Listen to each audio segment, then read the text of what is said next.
ഭാര്യ മരിച്ചവരുണ്ടെങ്കിൽ എഴുതി വെച്ചോ, അത് നഷ്ടമാണ്. ഇവിടെ നിങ്ങളുടെ ഭാര്യ ഈ പള്ളിക്കാട്ടിലുണ്ടെങ്കിൽ നിങ്ങൾ എഴുതി വെച്ചോ, അത് നിങ്ങളുടെ ജീവിതത്തിൽ എന്റെ പ്രിയപ്പെട്ടവരെ വല്ലാത്ത നഷ്ടമാണ്.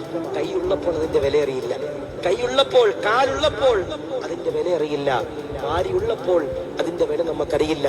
ജീവിച്ചിരിക്കുമ്പോ ഭാര്യമാരെ നമ്മൾ ആട്ടാറുണ്ട്, ജീവിച്ചിരിക്കുമ്പോ ഭാര്യമാരെ നമ്മൾ കുറ്റം പറയാറുണ്ട്, ജീവിച്ചിരിക്കുമ്പോ ഭാര്യമാരെ നമ്മൾ കൂട്ടുകാരുടെ മുമ്പിൽ വെച്ച് ആക്ഷേപിക്കാറുണ്ട്, ജീവിച്ചിരിക്കുമ്പോ ഭാര്യമാരെ എന്റെ പ്രിയപ്പെട്ടവരെ നമ്മുടെ കുടുംബക്കാരുടെ മുമ്പിൽ വെച്ച് നമ്മൾ കളിയാക്കാറുണ്ട്.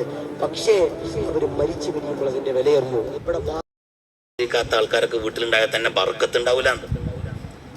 ചില ആൾക്കാർ ഇങ്ങനെ പരക്കം പായാണ്, മൂല്യന്മാരെടുത്തും തങ്ങന്മാരെടുത്തും നിന്നിട്ടുള്ള ഏലസ് മുഴുവനും വാങ്ങി പൊരന്റെ 4 മൂലയിൽ കുഴിച്ചിടാണ്. എന്നിട്ട് ഇവന്റെ പണി എന്താണ്? സുബിക്ക് ഇങ്ങനെ കടന്നുറങ്ങുക. സുബിക്ക് കടന്നുറങ്ങിയിട്ട് എഴുതി വെച്ചോളി, തങ്ങന്മാരൊമ്പെന്നാ ഞാൻ പറയുന്നത്. സുബിക്ക് കടന്നുറങ്ങിയിട്ട് പൊരന്റെ 4 മൂലയിലല്ല, പറമ്പ് മുഴുവൻ ഏലസ് കുഴിച്ചിട്ടാലും ബർക്കത്തുണ്ടാവില്ല. എഴുതി വെച്ചോളി.